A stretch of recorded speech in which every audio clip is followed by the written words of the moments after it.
Sabi ng Panginoon. Kaya bilang application, pag-a-apply sa buhay natin, kapag tayo ay nahihirapan, kapag tayo ay maraming pinagdadaanan sa buhay, kanino tayo lumalapit? Yung una po sa apply sa buhay natin, lumapit tayo sa Diyos. Lumapit tayo sa Diyos kapag may pinagdadaanan po tayo, amen po ba? Sapagkat ang Diyos natin sa pamamagitan ni Kristo, siya'y nakakamangha. Amen po ba? Palakpakan natin si Lord.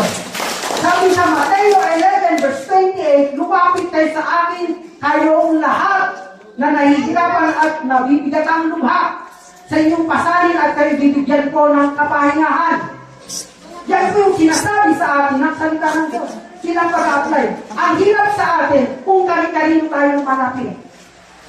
Tingnan mo yung katabi mo. Sipo. Kanino ka ba lumalapit? Sabihin ikaw ay maranas ng maraming sandamakmak na pagtubot. Minsan sa kapitbahay, yung kapitbahay naman, ni Marikisto. Masigit na lumapit tayo sa Diyos kasi nakakamangha siya. Alam natin na pinatawad na tayo, pinaburan na tayo, ibinigay na lahat, siyang nagbibigay ng kapahingahan sa atin, dahil sa natapos na gawa niya sa krus ng Kalbaryo, makita natin na dapat sa kanya lang tayo lumapit. At hindi sa mga marites. Palakpakan natin ang Panginoon. Kung sino yung nagbibigay ng kapahingahan sa tuwing tayo nabibigatan, doon tayo lumapit. Palakpakan natin si Lord. At pangalawa na application sa buhay natin, realistic. Kanino tayo umaamin sa tuwing tayo may nagagawang mga kababalaghan sa buhay? Kanino tayo umaamin? Kung sa kapitbahay, ako po, umamin tayo sa Diyos. Yun yung pangalawa. Yung una, na application sa buhay natin, lumapit tayo sa Diyos. Pangalawa, umamin tayo sa Diyos. Unang Juan, chapter 1, verse 8, kung sinasabi natin tayo walang kasalanan, dinagaya natin ang ating sarili at wala sa atin ang katotohanan. Ang kasalanan ko. Nung nagtatakisin pa, ang kasalanan ko, abadi mo yung mga ano ka din. Tatanong ako ng Panginoon. Ang naanak ka din, maniniraan mo yung kamanghamangha na ginawa ng ating Panginoon Kristo. Hindi totoo na kamanghamangha. Baka ibang kamanghamangha na Kristo ang kilala natin. Pagpapakan natin ang Panginoon. Sa unang Juan 1 verse 10, kung sinasabi natin hindi tayo nagkakasala, ginagawa nating sinungaling ang Diyos at wala sa atin ang kanyang salita. Sabi, hindi ko po salita yan. Biblikal. Salita ng Diyos. Kaya napakalaga, umamin tayo. Panginoon, maginapat kung may gulong ka ng agi. Ay alam kong kasalanan. Ngunit nagpapasalamat ako, Panginoon, kasi tinapos mo na yon sa krus ng Kalbaryo. May pagsusumitawan ko, ihinto, sa tulong ng Banal na Espiritu nasa akin. Amen po ba? Palakpakan natin ang Lord. Pangatlo na application sa buhay natin. Palagi tayong magbasa. Mag-aral, magbulay-bulay ng salita ng Diyos. Sino na po bang nagbabasa, nagbulay-bulay ng salita ng Diyos? O sino po bang nagbulay-bulay sa sinasabi ng kapitbahay? Ha? Madalas ang nakakalungkot, mas binubulay-bulay natin yung sinasabi ng kapitbahay kaysa sa salita ng Diyos. Sabi mo sa'yo katabi, nakakalungkot. Sabi, right application. Alam natin yung sinampalatayanan natin, alam natin yung tinanggap natin na benepisyo doon sa ginawa ni Kristo sa krus. Pagdating sa application, sabihin mo, nga. Hindi yung nga, nga. Diyan ang naoy. Nakapakan natin ang Lord. Sabi sa ikalawang Timoteo 3:16, ang lahat ng kasulatan ay kinasiya ng Diyos at nagagamit sa pagtuturo ng katotohanan, sa pagtatama ng maling katuruan, sa pagtutuwid sa likong gawain, at sa pagsasanay para sa matuwid na pamumuhay. Yan po yung dahilan kung bakit kailangan natin paggulay-gulayan ang salita ng Diyos. Kasi ito yung magtutuwid sa sarili natin. Amen po ba? Palakpakan natin si Lord. At pang-apat na application sa buhay natin ay yung palagi tayong magpasalamat sa Diyos. Dahil nakakabangha yung Kristong ipinagdiriwang natin tuwing Kapaskuhan, palagi tayong magpasalamat sa Diyos. Amen po ba? Unang Thessalonica 5:18, at magpasalamat kayo sa Diyos sa lahat ng pagkakataon sapagkat ito ang kalooban ng Diyos para sa inyo sa inyong pakikipag-isa kay Kristo Jesus. Anumang sitwasyon, gaano man yung kabilang, ang pinagdadaanan mo kapatid, ang pinagdadaanan natin sa buhay. Parapat lamang napasalamatan natin ang Diyos. Dahil ang Diyos natin sa pamamagitan ng Kristo ay siyang kahanga-hanga. Hallelujah. Palapakan natin Lord. Kaya palagi tayo magpasalamat. Ito pa, pang-lima na application sa buhay natin. Magkaroon tayo lagi ng kagalakan sa kabila ng maraming pagsubok. Sino bang hindi dumaraan sa pagsubok? Lahat tayo dumaraan. Maging ang mukha ng isang tao, pagsubok sa isang tao, mukha pa lang, armasin ba? Ikaw yung pala nakita to, sabay. Nililipid ka naman. Kaya napakalaga, magkaroon tayo ng kagalakan. Sapagkat ang Diyos na pinaglilingkuran natin ay sobrang nakakahanga. Santiago 1:2, mga kapatid, madala kayo kapag kayo maranas ng iba't ibang uri ng pagsubok. Pag nandun ka na sa pagsubok, ang hirap gawin madala. Anong reaksyon natin kapag kayo musipok? Anong pagod siya? Matupay mabasa kayo. Nagturo pa tayo ng iba. Diba? Nanisi pa tayo. Pero sabi ng Panginoon, nais ng Diyos, magkaroon tayo ng kadalakan. Sapagkat naiintindihan natin kung gaano kahanga-hanga, kung gaano nakakamangha yung Kristong pinagpiliwag natin. Tuwing Pasko, palakpakan natin ang Panginoon. Pang-anim na application sa buhay natin. Electric tumor, nakalubakma. Sino po bang nag-iisip ng gano'n? Palakpakan natin ang Panginoon. Takan, nagparang naman application mag-diayse, piliin lagi na magpatawad kay Kristo. Dahil sa ginawa ni Kristo sa krus ng Kalbaryo, piliin natin magpatawad sa ating kapwa. Tandaan natin, kung sinampalatayanan natin yung ginawa ni Kristo, pinatawad din ng Diyos yung kasalanan natin. Yung sa kapwa lang natin, yung dapat natin kayo. Kung nakagawa ka ng kasalanan sa iyong kapwa, humingi ka ng tawad. Patawad mo, papasinsiyain mo, madinapatuloy mo. Magdumulan, magdalapo. Ganun po. Piliin natin, Efeso 4:32, sa halip maging mabait kayo at maawain. Magpatawad kayo sa isa't isa tulad ng pagpapatawad sa inyo ng Diyos dahil kay Kristo. Abay ko pinadahilan kung bakit tayo magpapatawad sa ating kapwa dahil pinatawad tayo ni Kristo. Amen po ba? Palakpakan natin si Lord. At sabi sa Colossus 3:13, magpasensya kayo sa isa't isa at magpatawad kayo kung may hinanakit kayo kainuman.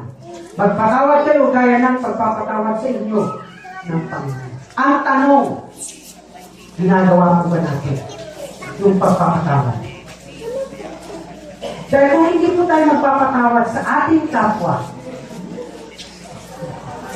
yung relasyon natin sa ating kapwa, malayo. Panatid, manong panatiyang ko. Pag hindi maayos yung issue, anong mangyayari? Papataasan ng pride. Pero tanda natin, pinatawad ko tayo ng Diyos. Dahil sa pagpapatawad ng Diyos sa atin, marapat lamang na magpatawad tayo. Parapan natin ang Diyos. Pang-pito, last but not least, na application sa buhay natin, ay yung piliin natin lagi na magmahal. Kaya po kayo makatalang. Makatalang mo. Di po ba, nandyan ba katabi mo ba yung hindi tayo ibig-ibig? Katabi mo ba? Katabi po ba natin yung mga taong hindi ka mahal-mahal? Tandaan po natin, ilikha sila ng Diyos. Kinahabagan sila ng Diyos. Lahat tayo kinahabagan ng Diyos. Kaya piliin natin magmahal. Amen po ba? Palakpakan natin si Lord. Sabi sa John 16:12, ito ang aking utos, magmahalan kayo, gaya ng pagmamahal ko sa inyo. Hindi na sinabing magsakmalan kayo, mag-away-away kayo, hindi na sinabi. Kundi sinabi ng salita ng Diyos, magmahalan kayo. Magmahal. Bulag na mga katalang magmahal. Habang ulitin ang Biblia, sinabi, magmahalan, pero ang ginagawa natin, magsakmalan, mag-away-away. Napakaliwanag ko ng salita ng Diyos. Magmahalan, hindi mag-away-away. Hindi magkampi-kampi. Hindi magpulis-pulis. Walang ganong Kristiyano. Ang totoong mananampalataya ng Panginoon, sabihin mo sa patabi, hindi judgmental. Kasi kung hindi tayo judgmental, kasi naunawa natin ang bawat isa na lahat tayo nagkakamali. Tingnan mo ba? Iba-iba lang. Kaya kapag nagkamali ang ating kapwa, hindi natin mahalin, hindi sakalin, hindi dusakan. Palakpakan natin si Lord. Nagsisilapot siya ng Panginoon sa krus ng Kalbaryo. Sabi sa Juan 15 verse 17, ito ang utos ko sa inyo, magmahalan kayo. Inuulit ito yung magmahalan.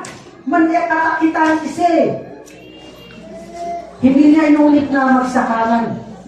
Ito ba? Hindi mo kailangan maging genius, maging magaling sa research para maintindihan mo itong salita ng Diyos. Amen po ba? Hindi mo kailangan mag-doctorate. Hindi mo kailangan mag-aral sa napakataas ng paaralan para intindihin mo yung pagmamahal. Amen po ba? Magmahalan tayo. Hindi magsakalan. Palakpakan natin ang Diyos. Sabi sa Colossus 3:14, at higit sa lahat, ito na naman, magmahalan kayo sapagkat ang pag-ibig ang buklod ng ganap na pagkakaisa. Bakit hindi nagkakaisa ang mga tao? Dahil puro ligit mapalibig. Puro sarili. Pero nais ng Panginoon, magmahalan. At sabi sa Hebrew 13:1, patuloy kayo magmahalan, hindi na sinabi, ngayon sa yung magmahalan. But, patuloy. Yung salitang patuloy, garo-garon. Aba na si kontrata. Eh, ha? Katapitan sa mga kataglugaw, ha? Aba na taliman na yung bugyan mo, kung matito, kasi tinapos na ni Kristo yan sa krus ng Kalbaryo. Kaya patuloy tayo, kayo magmahalan bilang magkakapatid kay Kristo. Sabi sa Roma 12 verse 10, inulit ko na naman, magmahalan kayo bilang tunay na magkakapatid. At pahalagahan ninyo ang iba ng higit sa pagpapahalaga nila sa inyo. Ang tanong sa damo ito na, wala halagaan sila, di makamugot sito, pagmamahal pa rin ang iirag. Sa Galatia chapter 5 verse 22 to 23, ang unang binanggit doon, katakip. Pagmamahal. Napakahalaga po niyan. Yung katakip na yun, na inihalimbawa ng Diyos sa atin sa pamamagitan ng ginawa ni Kristo sa krus ng Kalbaryo. Alam niyo po ba, ang Diyos natin, pumasok siya sa oras, sa time zone natin, sa oras natin na tao. Dahil sa pagmamahal niya sa atin. Kaya dapat magmahalan tayo. Hindi mo basta-basta. Yung pagbibigay ng halimbawa ng Diyos sa pamamagitan ni Kristo ng pagmamahal sa atin. Amen po ba? Para pakaisin mo Panginoon. Nagkamo, nagmumulakis eh. Pag lumabas tayo na naman, ito yung tanong, hindi ba na naman na to yung konteksto hindi ba na naman na to yung spirituality, hindi ba na naman na to yung tawag-tobriko natin. Hindi ganun ang mananampalataya. Ang genuine believer of Christ, hindi ka nauunawaan lahat. Kasi si Jesus Christ, nauunawaan niya tayo. Kahit gaano tayo kasama, nauunawaan ng Diyos yung mga pinagagawa natin. Ang hirap sa ating mga tao, hindi natin maunawaan. Tugtog po kinupsi, abal mo yung gulol. Kaya po yun ang pinagagawa. napakalaga po sa buhay natin, pili natin magmahal. Kaya sabi sa John 13 verse 35, kung kayo mag-iibigan, makikilala ng lahat na kayong mga alagad ko. Makikilala ng lahat nung alagad isinisok to, yung may iyak, makatakis. Ngayon, kung puro tayong away, wala tayong pagkakaiba, yung sa mga doon, manitra. Amen sila ba? Palapakan natin si Lord. So ngayon, yung 7 na application sa buhay natin, dahil kahanga-hanga yung Kristong ipinagdiriwang natin yung kapaskuhan. Pagsumikapan mo natin gawin. Yung application sa buhay natin. Huwag na kung sino-sino yung lapitan natin. Huwag kung sino-sino tayo aamin. Umamin tayo sa Diyos lang. Palapakan natin si Lord. So, bilang conclusion, ay yung ating napag-aralan, ang dami po. Kung ano yung tinanggap natin, kung ano yung sinampalatayanan natin sa ating Diyos na si Kristo. Yung 5 benepisyo natin natanggap sa Panginoong Jesus, yung sa ginawa niya sa krus, huwag po natin kakalimutan yan. Dahil yan, sa pamamagitan ng pananampalatayang ito, na sinasampalatayanan natin, yung ginawa ni Kristo, kumpletong ginawa ni Kristo. Kapag nakulangan siya, kapag nagagagawin siya, matinapat ni Kristo. Sakto lang, lahat, complete, nandun na lahat. Binigyan tayo ng Diyos ng eternal benefits at earthly benefits. Maging sa mundo ito, binigyan tayo ng Diyos ng benepisyo, pinagaling niya, yung karamdaman natin, pinagpalan niya tayo, pinaburan, at yung sa eternal, yung sa walang hanggan, niligtas na tayo, pinatawad niya yung ating mga kasalanan, at higit sa lahat, ginawa niya tayong banal, magpakailanman. Salamat po, at sa Diyos ng papuri. Palapakan natin ang Diyos.